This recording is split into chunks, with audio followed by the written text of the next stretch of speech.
الله وحده لا شريك له واشهد ان محمدا عبده ورسوله اما بعد. அளவற்ற அருளாகும் நிகரில்லா பேரன்பாலுமான அல்லாஹ்வின் பெயரால் ஆரம்பிக்கிறேன். கணிதத்திற்குரிய அல்லாஹ்வுடைய நல்லடியார்களே, அல்லாஹ்வுடைய மகத்தான பேரருளால் அல்லாஹ் நம் மீது கடமையாக்கிய இஷாவுடைய தொழுகை, அதைத் தொடர்ந்து இரவு தொழுகையும் தொழுதுவிட்டு அல்லாஹ்வுடைய சத்திய மார்க்கத்தை அறிந்து கொள்ள வேண்டும் என்கிற உயர்வான நோக்கம் கொண்டு நாம் எல்லாம் ஒன்றாக இன்றைக்கு நாம் அறிந்து கொள்ள இருக்கிற செய்தி, ஏற்கனவே நாம் கடந்த வரையில் மாவீரர்களின் மகத்தான வரலாறு என்ற தலைப்பின் கீழ் சில செய்திகளை பார்த்தோம். அதில் உலக வரலாற்றில் ஒரு மாவீரர் என்று சொல்வதற்கு மிக பொருத்தமான ஒரு தலைவர், உலக வரலாற்றில் படைகளை வழிநடத்தி சென்ற படை தளபதிகளிலேயே ஆக சிறந்த தளபதியாகிய முஹம்மது நபி ஸல்லல்லாஹு அலைஹி வஸல்லம் அவர்களுடைய வீரம் பற்றிய, அவர்களுடைய படை திறன் பற்றி, அவர்களுடைய இராணுவ நடவடிக்கைகள் எப்படி இருந்தது என்ற சில செய்திகளை நாம் பார்த்தோம். இது போன்ற வரலாறுகளை, இஸ்லாமிய படை தளபதிகள், இஸ்லாமிய மாவீரர்களின் வரலாறுகளை நாமும் அறிந்து கொள்ள வேண்டும், நம்முடைய அடுத்த தலைமுறைக்கும் சொல்லி வளர்க்க வேண்டும். ஏன் வரலாறுகளை அறிந்து கொள்ள வேண்டும் என்றால், வரலாறு தான் நம்முடைய உள்ளத்திற்குள் ஒரு ஆழமான பாதிப்பை ஏற்படுத்தும். துன்பம் வருகிற போது அதை எதிர்த்து நிற்கிற துணிச்சலை வரலாறு தான் தரும். இதை எப்படி சமாளிக்க போகிறோம் என்று தெரியாத ஒரு பிரச்சனையில் மீண்டு வந்துவிட முடியும் என்ற நம்பிக்கையை வரலாறு தான் நமக்குள்ளே விதைக்கிறது. வரலாற்றை வாசிக்கிற போதுதான் அதனுடைய உள்ளத்திற்குள் ஏற்படுத்துகிற தாக்கம், எதையும் தாங்குகிற சக்தியை நமக்குள்ளே அது தருகிறது. நாம் ஏற்கனவே சொன்னோம் கடந்த வகுப்பில், அல்லாஹ் வரலாற்றை ஏன் சொல்கிறோம் என்று காரணத்தை சொல்கிற போது, உமது உள்ளத்தை பலப்படுத்துவதற்காகத்தான் வரலாற்றை சொல்கிறோம் என்று அல்லாஹ் சொல்கிறார். வரலாறு தான் நாம் யார் என்பதை நமக்கு அடையாளம் காட்டுகிறது. நம்முடைய முன்னோர்கள் யார், நாம் எந்த வழியாக வந்திருக்கிறோம், நம்மை யார் என்று நமக்கு வித்தியாசமான கோணத்தில் அடையாளம் காட்டுவதுதான் வரலாறு. அப்படி இன்றைக்கு நாம் இரண்டாவது இஸ்லாமிய போர்படையின் தளபதியாக யாரை பற்றி அறிந்து கொள்ள இருக்கிறோம் என்றால், ஹாலித் இப்னு வலீத் ரலியல்லாஹு அன்ஹு அவர்கள். யார் இந்த ஹாலித் இப்னு வலீத்? சைஃபுல்லாஹ், அல்லாஹ்வின் வீரவாள் என்று நபி நாயகம் ஸல்லல்லாஹு அலைஹி வஸல்லம் அவர்கள் அந்த நபித்தோழருக்கு பெயர் சூட்டினார்கள். உலக வரலாற்றிலேயே அதிகமான யுத்தங்களை சந்தித்த ஒரு படை தளபதி ஹாலித் இப்னு வலீத். வரலாற்று ஆசிரியர்கள் சொல்கிற தகவலின் அடிப்படையில் சற்றேறக்குறைய 100க்கும் அதிகமான யுத்தங்களை அவர் சந்தித்திருக்கிறார்.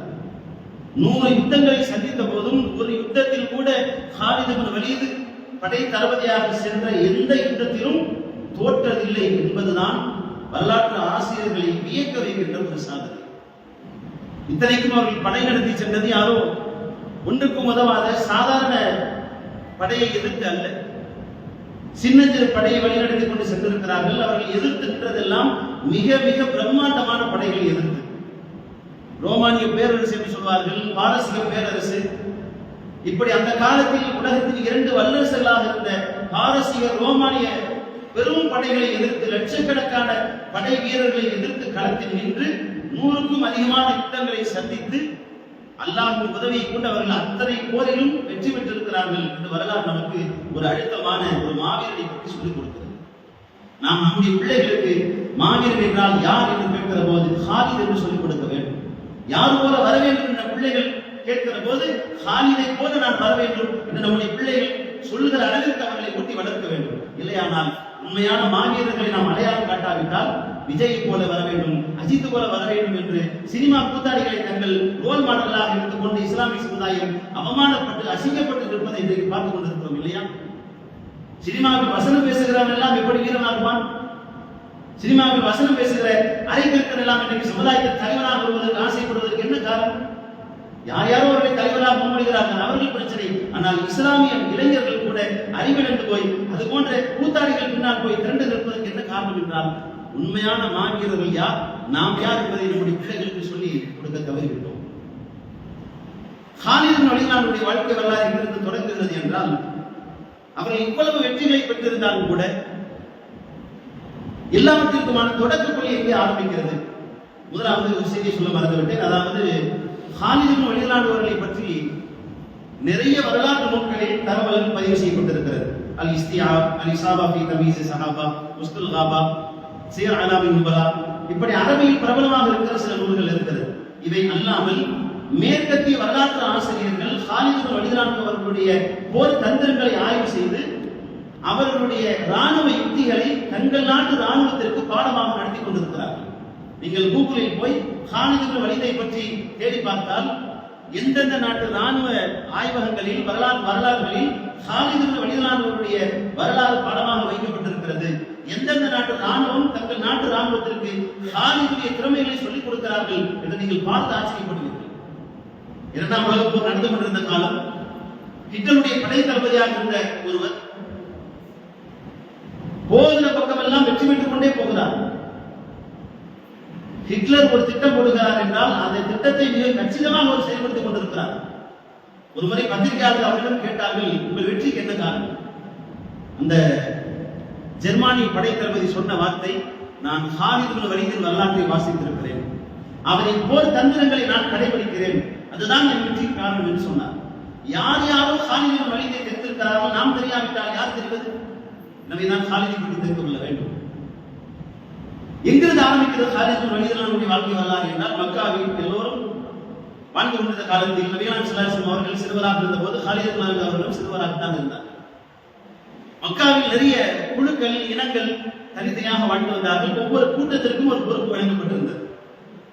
நபிகள் ஸல்லல்லாஹு அலைஹி வஸல்லம் அவர்களுடைய குடும்பத்திற்கும் அவருடைய கூட்டத்திற்கும் மக்காவாசிகளுக்கு, அதாவது மக்காவிற்கு ஹஜ்ஜுக்கு வரக்கூடியவர்களுக்கு தண்ணீர் வழங்குகிற பொறுப்பு, காபத்துல்லாவை பாதுகாக்கிற பராமரிக்கிற பொறுப்பு வழங்கப்பட்டிருப்பது போல காலித் இப்னு வலீத் அவர்கள் மஹ்சூம் என்கிற கோத்திரத்தை சேர்ந்தவர். இந்த மஹ்சூம் என்கிற கோத்திரத்துடைய பொறுப்பு என்னவென்றால், ஒட்டுமொத்த மக்காவையும் மக்காவாசிகளையும் பாதுகாக்கிற ராணுவ படைப்பிரிவு தான் இந்த குலத்தினுடைய பொறுப்பு. அப்ப சிறு வயதிலிருந்தே ராணுவ பயிற்சி எடுக்கிற ஒரு குடும்பத்தில் பிறந்ததால் அதை பார்த்து பார்த்து ஒவ்வொன்றாக கற்றுக்கொண்டு சிறு வயதிலிருந்தே அந்த பின்புலத்தில் தான் அவர்கள் வளர்கிறார்கள். அவருடைய தந்தை, அவருக்கு முன்னால் அவருடைய தந்தை, அவருடைய தந்தை என்று தலைமுறையாக காலித் இப்னு வலீதுடைய பரம்பரையே போரில் ஈடுபட்டுக் கொண்டிருந்த மக்காவை பாதுகாக்கிற ராணுவ படைப்பிரிவாக வாழ்ந்து கொண்டிருந்தார்கள். வரலாற்று ஆசிரியர்கள் எழுதுகிறார்கள், காலித் இப்னு வலீத் அவர்கள் சிறு வயதிலிருந்து குதிரை ஏறி பயிற்சி எடுப்பார்கள். நம்முடைய வீட்டு குழந்தைகள் பொம்மையை வைத்து விளையாடுகிற வயதில், நம்முடைய வீட்டு சின்ன குழந்தைகள் சின்ன சின்ன விளையாட்டுகளை விளையாடிக் கொண்டிருக்கிற வயதில், நாம் எல்லாம் 90 குழந்தைகளை கேட்டு பார்த்தால் சொல்வார்கள், நாம் தெருக்களில் கோழி கொண்டு விளையாட்டிருப்போம், பம்பரம் விளையாட்டிருப்போம். அந்த பம்பரம் விளையாடுகிற வயதில் காலித் இப்னு வலீத் அவர்கள் குதிரை மீது ஏறி பயிற்சி எடுத்துக் கொண்டிருப்பார்கள். போர்க்களத்தில் அவர்கள் செய்த சாதனைகளை பற்றி நீங்கள் வரலாற்றில் வாசித்தால் ஆச்சரியப்பட்டு போவீர்கள். குதிரையோடு அவ்வளவு பின்னி பிணைந்து இவர்கள் சொல்வதை குதிரை புரிந்து கொள்ளும், குதிரையின் பிரச்சனை என்ன என்று இவர்களுக்கு புரியும். அதனால்தான் வரலாற்று ஆசிரியர்கள் காலிதை பற்றி சொல்கிற போது உலகத்தின் மிகச்சிறந்த ராணுவ தளபதி என்று அவரை குறிப்பிடுகிறார்கள். இப்ப சிறு வயதிலிருந்தே போர் பயிற்சி, கத்தி எடுத்து வீசுவது, ஈட்டி எறிவது, வில்லம்பு வீசுவது என்று ஒவ்வொரு கலையாக அவர்கள் கற்று வளர்க்கிறார்கள். சின்ன வயசுல எல்லாம் விளையாடிட்டு இருக்கிற பருவத்திலிருந்து அவர்கள் தங்களை தாங்களே போர் பயிற்சிக்காக தயார்படுத்திக் கொண்டிருந்தார்கள். அவருடைய குலமும் அவருடைய பொறுப்பும் தான் அதற்கு காரணம். இந்த இடத்துல ஒரு முக்கியமான செய்தியை நாம் சொல்லி ஆக வேண்டும். நாம் நம்முடைய பிள்ளைகளுக்கு சிறு வயதிலிருந்து எதை கற்றுக் கொடுக்கிறோம், யாரை நூலகமாக காட்டுகிறோம், எப்படி வளர வேண்டும் என்று சொல்லி வளர்க்கிறோம் என்பதுதான் அவருடைய எதிர்காலத்தை மிக முக்கியமாக தீர்மானிக்கிறது. எந்த வீடுகளில் தலைவர்கள் உருவாக்கப்படுகிறார்கள் என்று நீங்கள் பார்த்தால், நம்பிக்கையூட்டி வளர்க்கப்பட்டு, நீ நல்லா வருவடா மகனே, நீ அதை செஞ்சிருவ, இப்படி சாதிச்சிருவ அப்படின்னு சொல்லி வளர்க்கப்படுகிற பிள்ளைகள் தான் ஒரு காலத்தில் வரலாற்றையை மாற்றி எழுதுகிறார். உலகத்தின் போக்கை மாற்றி எழுதியவர்கள் யார், உலகத்தை திரும்பி பார்க்க வைத்த சாதனையாளர்கள் யார் என்று பார்த்தால், அவர்கள் புறப்பட்டு வந்த இடம் அந்த வீட்டில் இருந்துதான். வீடுகள் தான் தலைவர்களை உருவாக்குகிறது. அதனால்தான் உளவியல் நிபுணர்கள் நமக்கு சொல்வார்கள், நம்முடைய குழந்தைகளுக்கு சிறு வயதிலிருந்தே தலைமைத்துவ பயிற்சி தர வேண்டும். அதே தலைமைத்துவ பயிற்சி தர வேண்டும். நீங்கள் வீட்டில் ஏதாவது வேலை செய்வதாக இருந்தால் உங்கள் குழந்தையும் ஒரு வார்த்தை கூப்பிட்டு கேளுங்க. இப்ப ரமலான் வந்துருச்சு, எங்கேயாவது ட்ரெஸ் எடுக்க போறீங்க அப்படின்னா, தம்பிங்க வாங்க ட்ரெஸ் எடுக்க போறோம், எங்கம்மா எடுக்கலாம், நீங்க தான் முடிவு எடுக்க போறீங்க, உங்களுக்கு தெரியும். இருந்தாலும் அவர்கிட்ட ஒரு யோசனை கேளுங்க. அவர் தப்பா தான் சொல்லுவார், பரவாயில்ல சொல்லட்டும். அப்ப எல்லாவற்றையும் அவர் சிந்திக்க ஆரம்பிப்பார். எங்க ட்ரெஸ் எடுக்கணும்னு யோசிக்கணும் போல. ஒரு 10 வயதில் 12 வயதில் ஒரு ஆடை எப்படி வாங்க வேண்டும், ஒரு பிரச்சனை எப்படி சமாளிக்க வேண்டும். அப்ப இந்த சின்ன சின்ன நுணுக்கங்களை நாம் நம்முடைய பிள்ளைகளிடத்தில் பேசி பேசி அவர்களை உருவாக்குகிற போது, உங்க வீட்டை கிளீன் பண்றீங்களா, உங்க பையனை கூப்பிட்டு நீங்க தான் நீங்க எப்படி கிளீன் பண்ணணும்னு சொல்லணும், நீங்க சொல்ற மாதிரி நாங்க செய்யறோம் அப்படின்னு அவரை தலைவரை நியமிச்சிருங்க. இப்போ உங்க பையன் சொல்லுவார், அத்தா முதல்ல இதை கிளீன் பண்ணலாம், அப்புறம் வீடை கூட்டிடலாம், அப்புறம் இதை செய்யலாம்.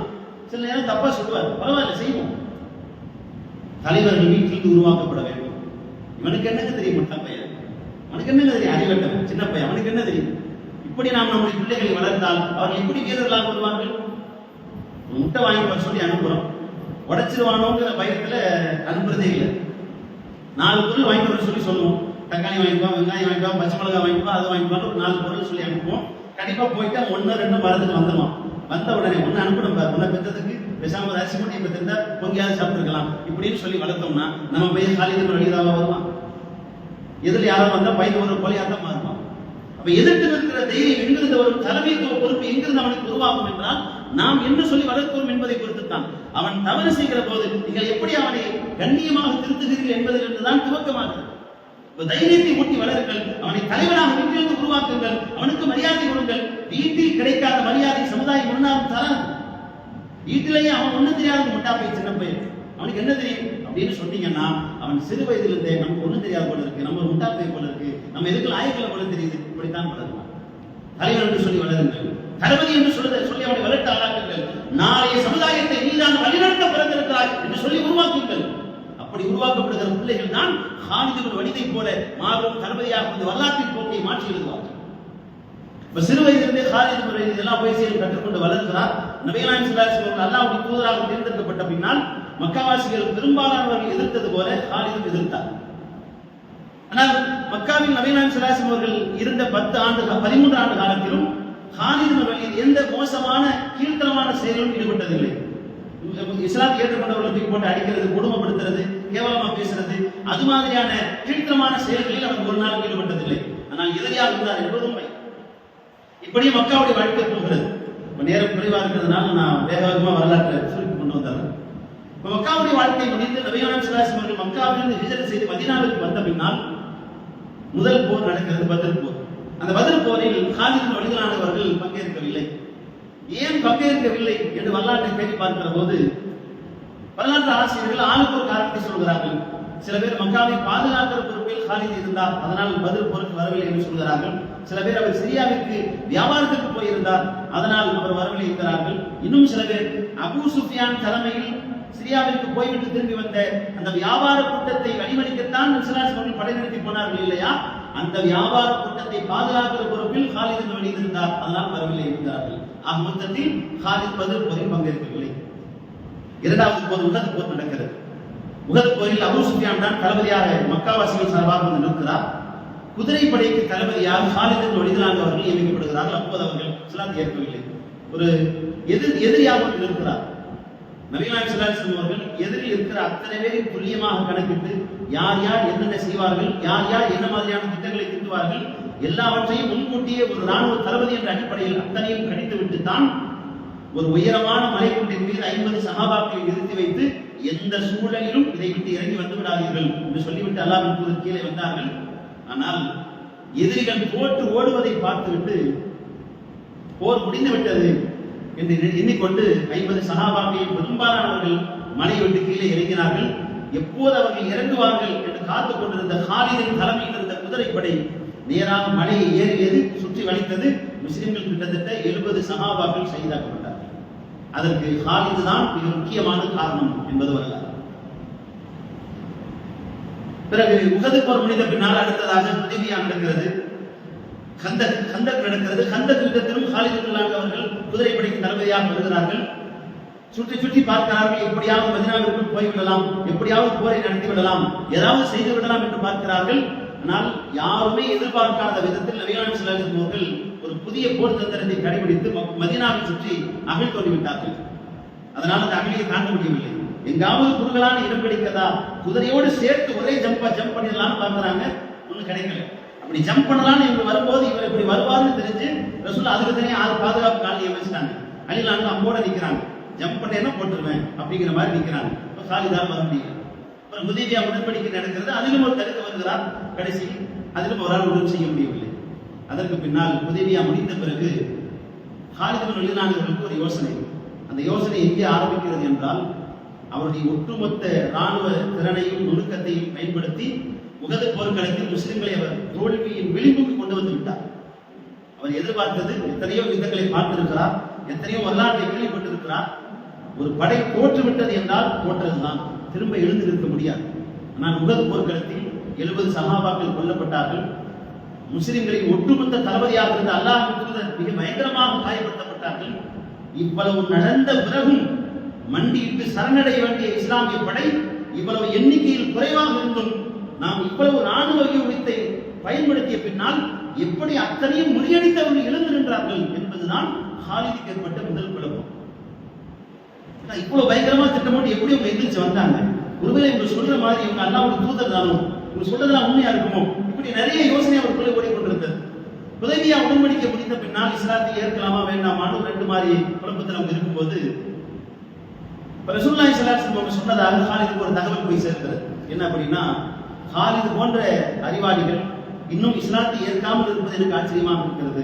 நபிகள் சொன்ன செய்தி ஹாலிதுடைய சகோதரர் மூலமாக ஹாலிதுக்கு போன உடனே, சரி ரசூலுல்லாஹ் வந்து நம்மளை மன்னிச்சிருவாங்க, நம்ம செஞ்ச தவறுகளை மறந்துடுவாங்க, நம்ம இஸ்லாத்தை ஏற்றுக்கலாங்கிற முடிவுக்கு வர்றாரு. உதவியாவுக்கு பின்னால் நபிகள் ஸல்லல்லாஹு சந்தித்து இஸ்லாத்தை ஏற்றுக்கொள்கிறார்.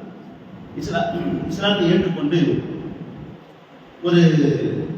ஒரு 3 அல்லது 4 மாதங்கள் தான் போயிருக்கும். உதவியா உடன்படிக்கை முடிந்த பின்னால் நபிகள் ஸல்லல்லாஹு அலைஹி வஸல்லம் சுற்றியுள்ள எல்லா நாட்டு மன்னர்களுக்கும், எல்லா அரசர்களுக்கும் ஒற்றர்கள் மூலமாக, தூதுவர்கள் மூலமாக கடிதங்களை கொடுத்து அனுப்பினார்கள். அப்ப தூதுவர்கள் போய் மன்னர்களை சந்தித்து கடிதத்தை கொடுக்கிறார்கள்.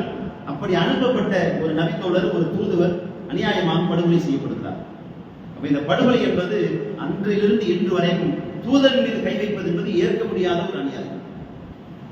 தூதராக பேச்சுவார்த்தைக்கு வருபவரை கொள்வது என்பது நேருக்கு நேராக என்னோடு மோதவா என்று சவால் விடுவதற்கு சமம். இதற்கு பதிலடி கொடுக்க வேண்டும் என்பதற்காக நபிகள் ஸல்லல்லாஹு அலைஹி அவர்கள் 3000 சஹாபாக்களை திரட்டி உலக வரலாற்றில் இந்த நாள் வரைக்கும் 1400 ஆண்டுகளை தாண்டிவிட்டது. அன்றிலிருந்து இன்று வரைக்கும் உலக வரலாற்றில் எந்த நாடும் எந்த படையும் சந்திக்காத ஒரு பிரம்மாண்டமான யுத்தத்தை சஹாபாக்கள் சந்திக்க போகிறார்கள். ரசூலுல்லாஹ்வுக்கு தெரியாது இவ்வளவு பெரிய ஒரு சிக்கல் நடக்கப் போகிறது என்று. ரோம படைக்கு எதிராக நபிகள் ஸல்லல்லாஹு அலைஹி அவர்கள் 3000 படை வீரர்களை தயாரித்து அனுப்பி வைக்கிறார்கள். அதில் வரலாற்றில் இதுவரைக்கும் இல்லாத அடிப்படையில் 3 தளபதிகள் எல்லாம் நியமிக்கிறார்கள். முஅத்தா என்ற போர்கள், ஸைத் இப்னு ஹாரிஸா முதல் தளபதி, அவர்கள் கொல்லப்பட்டால் ஜாஃபர் இப்னு அபீ தாலிப் இரண்டாவது தளபதி, அவரும் கொல்லப்பட்டு விட்டால் அப்துல்லாஹ் இப்னு ரவாஹா மூன்றாவது தளபதி. 3 தளபதிகள் கொல்லப்பட்டு விட்டால் முஸ்லிம்கள் யாரை விரும்புகிறார்களோ அவரை தளபதியாக தேர்ந்தெடுத்துக் கொள்ளுங்கள் அப்படின்னு ரசூலுல்லாஹ் நியமித்து தூதர் கொல்லப்பட்டதற்கு பதிலடி கொடுப்பதற்காக அனுப்பி வைக்கிறார்கள். 3000 படைவீரர்கள் புறப்பட்டு வருகிறார்கள். பயண தொலைவு 1000 கிலோமீட்டர்களை விட அதிகம். மதீனாவிலிருந்து புறப்பட்டு சிரியா வரைக்கும் வரும். அப்ப சிரியாவுடைய பக்கத்தில் இருக்கக்கூடிய பகுதி தான் பல்காங்கிற ஒரு மாவட்டம். அப்ப இந்த பல்கா மாவட்டத்துக்கு பக்கத்தில் தான் போர் நடப்பதாக இருக்கிறது.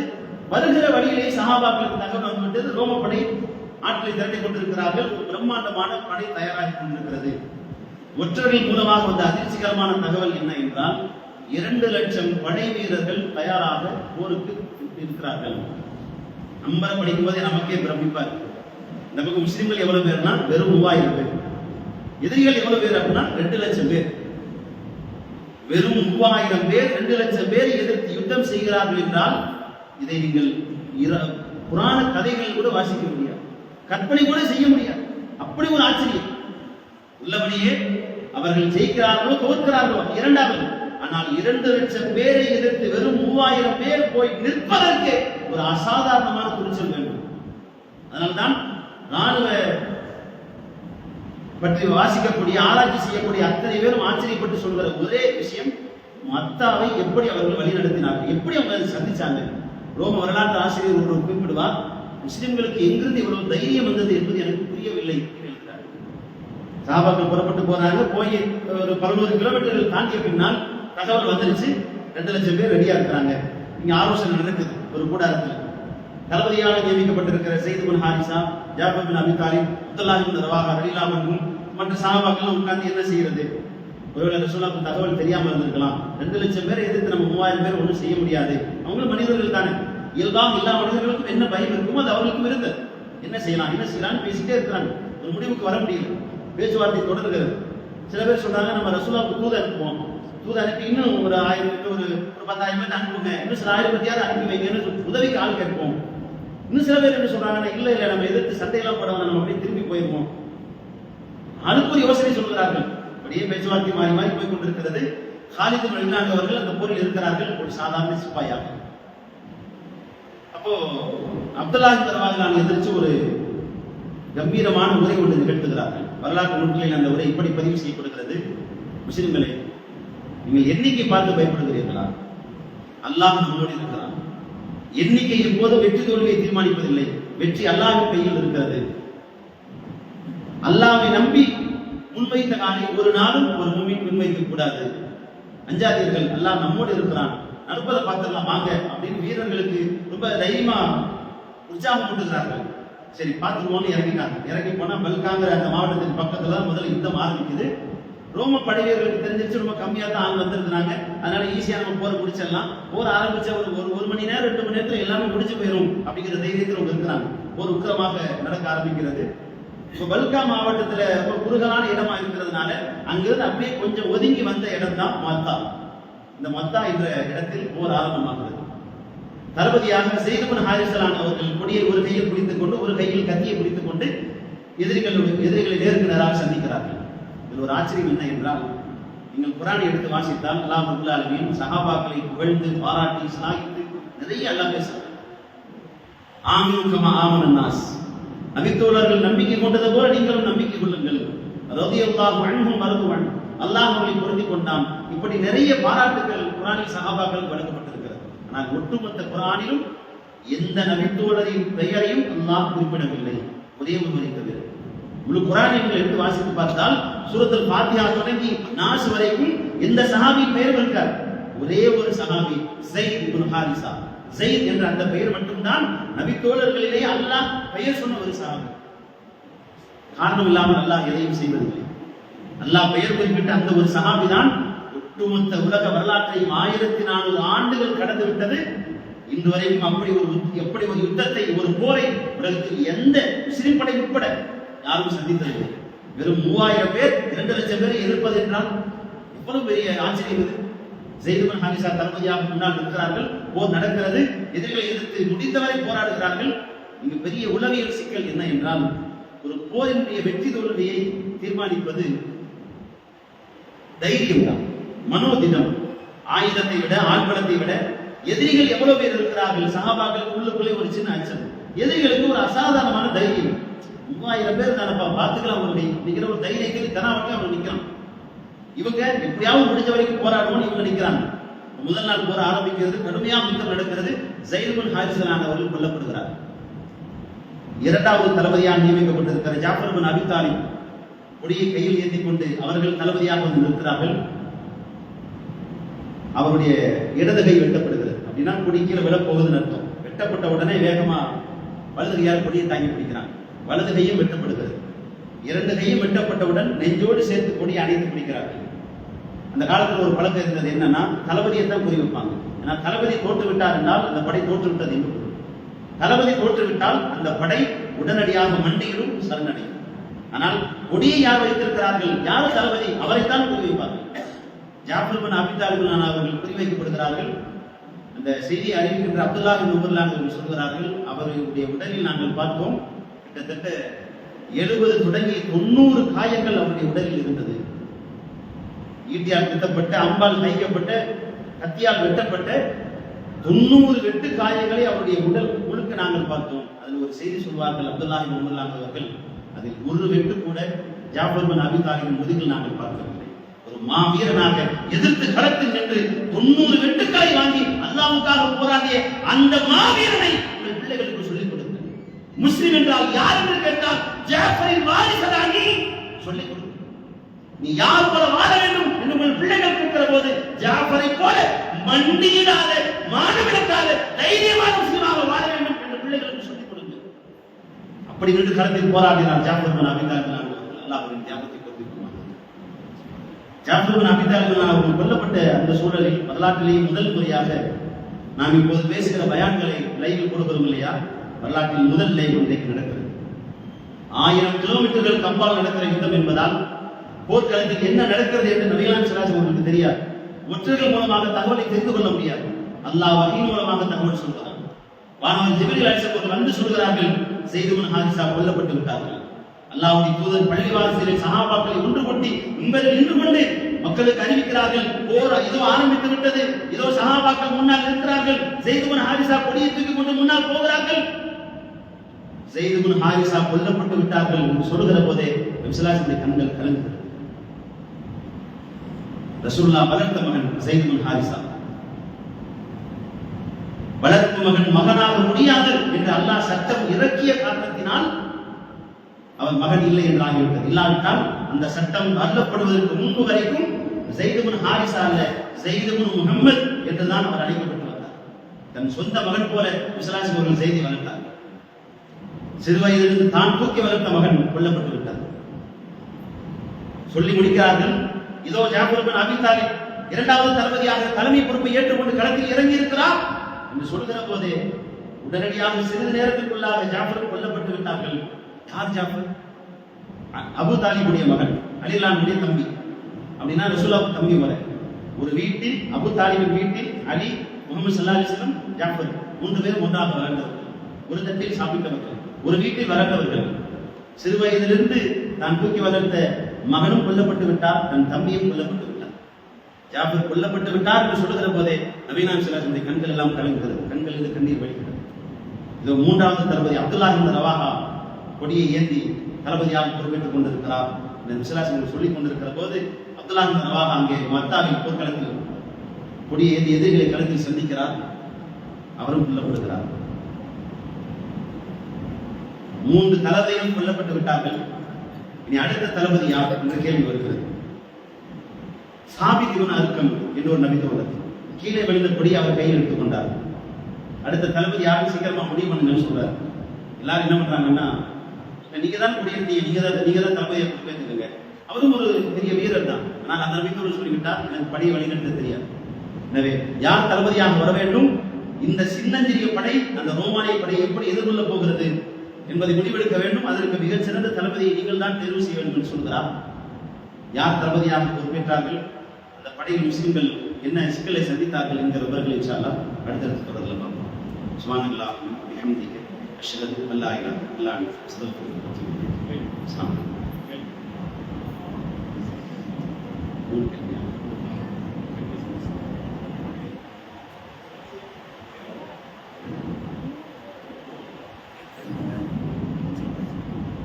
முதல்ல வந்து பெரியவங்களுக்கான கேள்வி கேட்டுப்போம்.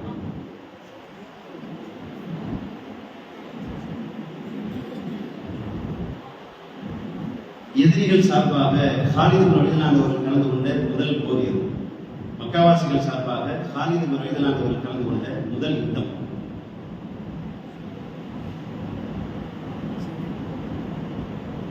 முஸ்லிம்கள் சார்பாக எதிரிகள் சார்பாக கலந்து கொண்ட முதல் யுத்தம் சொல்லுங்க.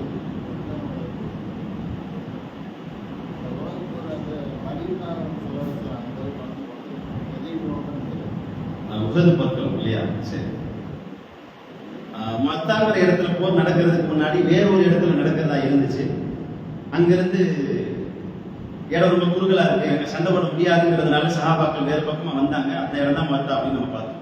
அது என்ன இடம்? இது குழந்தைகளுக்கான கேள்வி. அவ்வளோ ஈஸியாக கேட்டேன், எல்லாரும் எதிர்க்கிறீங்க. நீ சொல்லுமா? பல்காங்கிற ஒரு மாவட்டத்துக்கு பக்கத்துல தான் நடக்க வேண்டியது, அங்கிருந்து மத்தாவுக்கு வந்துட்டாங்க. இது பெண்களுக்கான கேள்வியா? மத்தா போர்க்களத்திற்கு நபிகளாம் ஸல்லல்லாஹு அலைஹி வஸல்லம் நியமித்த இரண்டாவது தளபதியின் பெயர் என்ன? 3 தளபதிகள் ரசூலுல்லாஹ் நியமிச்சாங்க நம்ம பார்த்தோம். இரண்டாவது தளபதியின் பெயர் என்ன?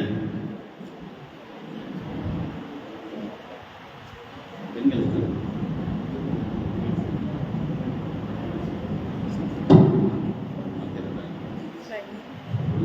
பெண்களுக்கான கேள்வி.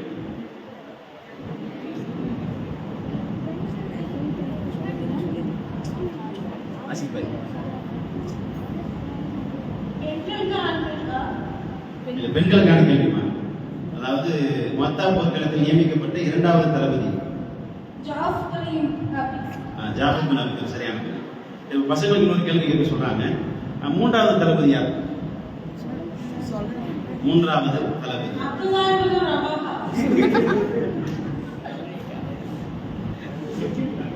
இல்லம்மா, இது பெண்களுக்கு இல்லை, இது குழந்தைகளுக்கான கேள்வி. பெண்களுக்கான கேள்வி முடிஞ்சிருச்சு.